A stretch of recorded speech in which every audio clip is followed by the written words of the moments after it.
The first thing he felt was pressure, cold, unyielding hands pressing down on his shoulders. His eyes snapped open, heart pounding, only to meet the glowing violet gaze of his alien housekeeper.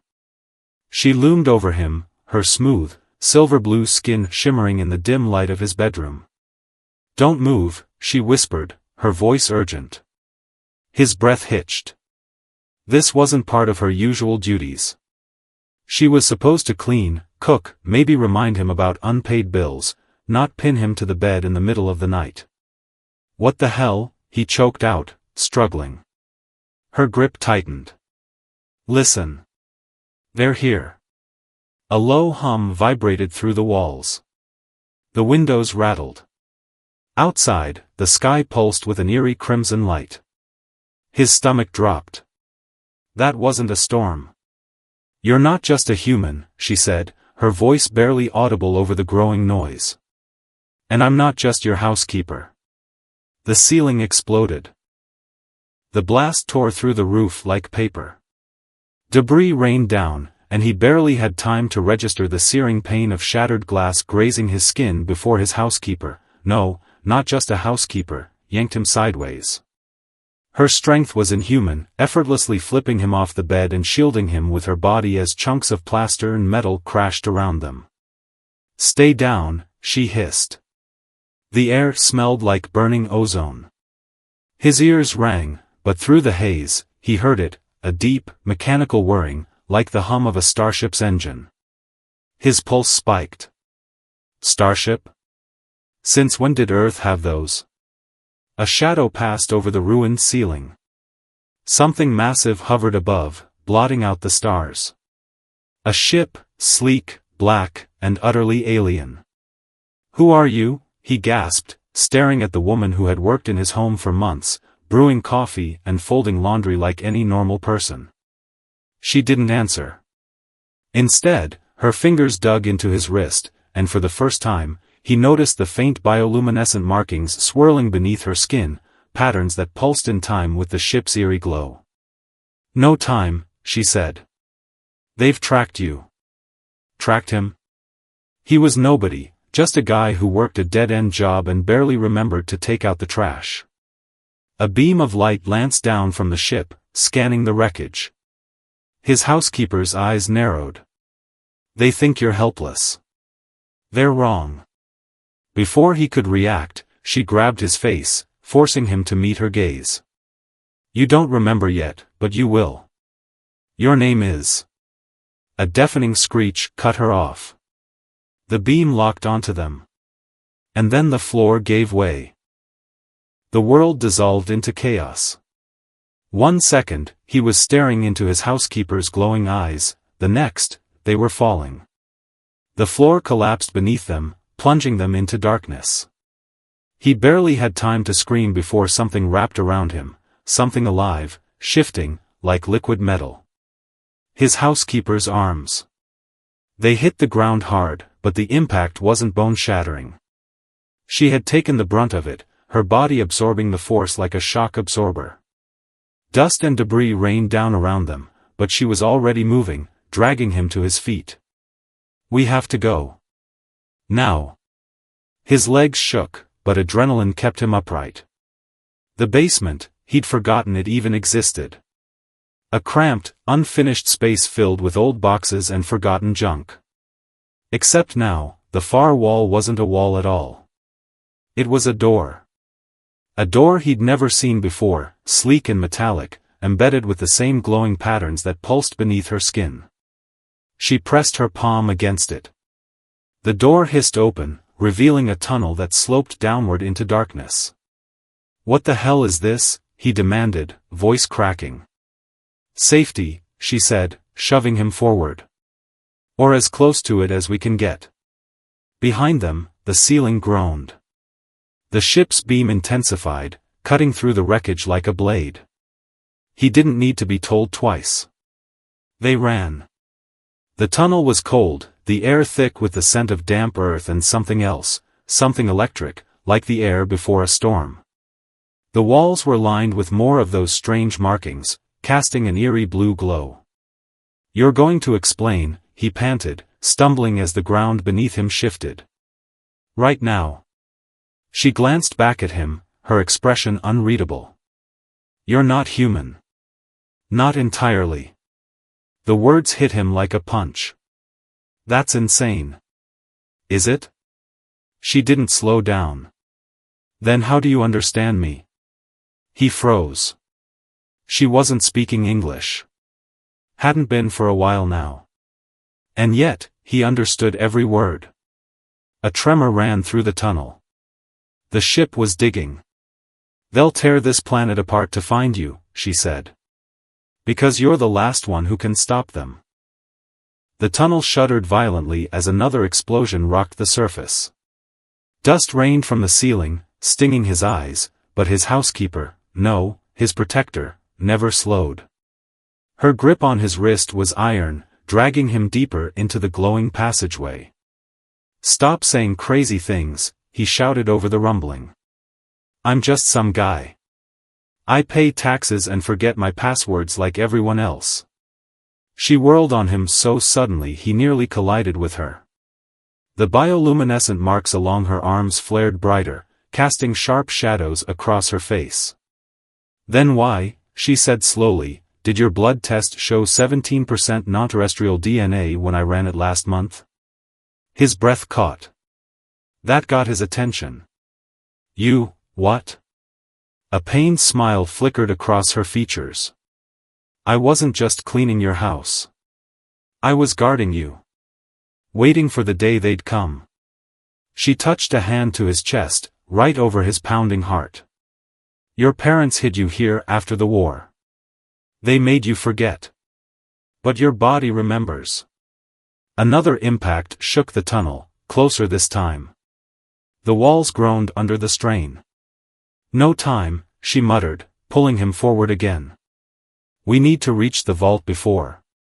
A section of the ceiling collapsed ahead of them, cutting off their path. Through the swirling dust, 3 figures emerged, tall, armored, their faces obscured by sleek helmets that reflected the tunnel's eerie light. The lead soldier raised a weapon, its barrel humming with charged energy. Target acquired, a mechanized voice intoned. Surrender the hybrid. His protector didn't hesitate. With a movement too fast to follow, she shoved him behind her as her free hand transformed, fingers elongating into razor-sharp blades of shimmering metal. Run, she commanded. When you see the red door, open it with your palm and don't look back. But run. The last thing he saw before turning was her leaping at the soldiers, her body shifting midair into something terrifying and beautiful, a whirlwind of gleaming silver and violet light. He ran until his lungs burned. The tunnel twisted like a living thing, its glowing walls pulsing in time with the distant sounds of combat behind him. Metal shrieked against metal, his protector was holding them off, but for how long? Then he saw it. A massive red door, just as she described, embedded in the tunnel wall. Its surface was covered in the same strange symbols that had decorated her skin. Without thinking, he slammed his palm against it. For one terrifying second, nothing happened. Then the symbols flared to life beneath his touch, burning gold. The door hissed open, revealing a chamber that stole his breath away. It wasn't just a room, it was a ship. A sleek, ovular craft dominated the space, its surface shifting between matte black and iridescent blue as he stared. Around it, holographic displays flickered with star maps and data streams in languages he'd never seen but somehow understood. Welcome home. He spun to find his protector leaning against the doorway, her left arm hanging limp at her side, dripping silver fluid that couldn't possibly be blood. Yet it was the look in her eyes that shook him most, something between pride and terrible sadness. You're hurt, he managed. She waved him off. The ship will fix me. More importantly, it will awaken you.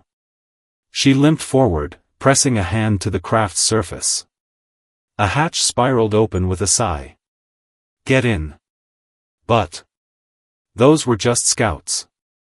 The real fleet comes next. She met his gaze. You carry the last free genetic code of the Veldari resistance. Your parents hid you here because Earth was the one place the Ascendancy wouldn't look for their greatest enemy. A bitter laugh. They never considered humans might be worthy of protecting something precious. The ship hummed to life around them, consoles lighting up as if greeting an old friend. His head swam with half-remembered images, a woman with violet eyes like his protectors singing to him, a man with his jawline placing him in a cryopod, the taste of something metallic and sweet on his tongue. His knees buckled. Strong arms caught him.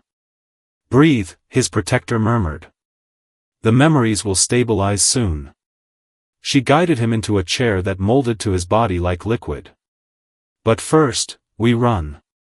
Then, we fight back. Outside, the tunnel collapsed entirely. The ship's engines roared to life. The ship tore through the Earth's atmosphere like a bullet. He clutched the armrests of his chair, watching through the shimmering viewscreen as blue sky faded into the endless black of space. His stomach lurched, not from the G-forces, the ship's gravity dampeners handled those effortlessly, but from the realization hitting him like a freight train. He'd never been human. Not fully. Not completely. His protector, Kes, her name suddenly surfaced in his mind, worked at a console nearby, her injured arm now encased in a glowing medical pod attached to the wall. The ship's systems had recognized her, just as they'd recognized him. Your memories will keep returning, she said without looking up. The neural blockers your parents implanted are breaking down.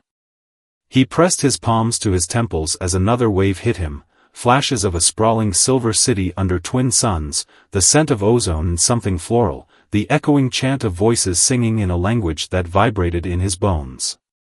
Why did they do this to me? He gasped. Why erase everything? Kes turned, her violet eyes glowing faintly in the ship's ambient light. Because the Ascendancy doesn't just conquer worlds.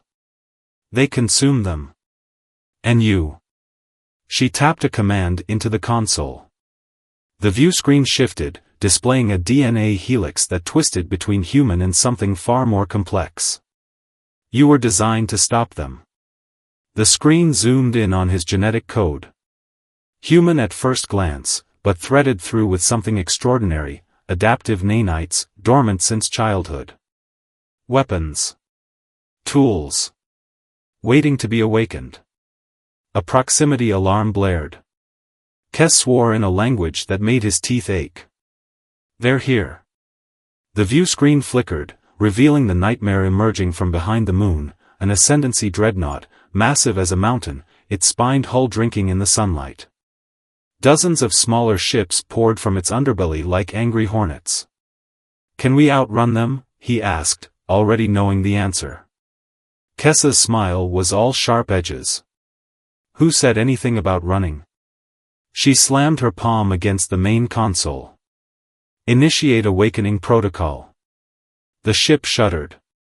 Something cold and electric shot up his spine as the chair reconfigured around him, tendrils of liquid metal snaking along his arms. He tried to pull away, but Kes grabbed his face.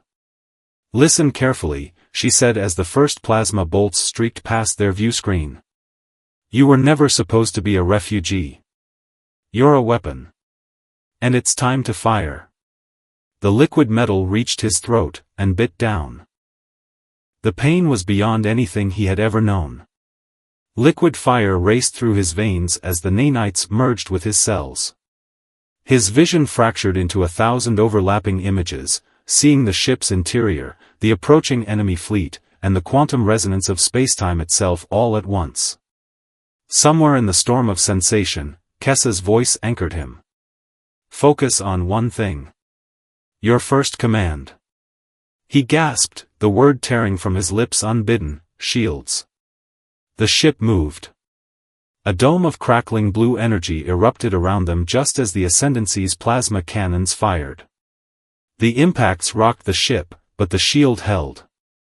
More than held, it absorbed, feeding the energy back into the vessel's systems. Warning lights across the console flickered green. Kes barked a laugh. Good. Now. Another memory detonated in his mind. He remembered. The Veldari hadn't just hidden him on Earth, they'd seeded it. The nanites in his blood were a failsafe, designed to awaken when humanity reached the cosmic stage. The ascendancy hadn't just stumbled upon him, they'd felt the first vibrations of human expansion and come to crush another potential threat in its cradle.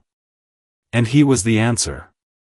Kes, he said, his voice layered with harmonics that hadn't been there before, the ship isn't mine, is it? Her glowing eyes softened. No. It's ours. All the refugees who hid among humans. Waiting for you. Outside, the dreadnought loomed closer, its weapon ports glowing crimson with charging energy. He rose from the chair, his body humming with power. The nanites had reshaped him, not into something alien, but more than human. His skin shimmered faintly with the same markings as Kes's, his muscles thrumming with impossible strength.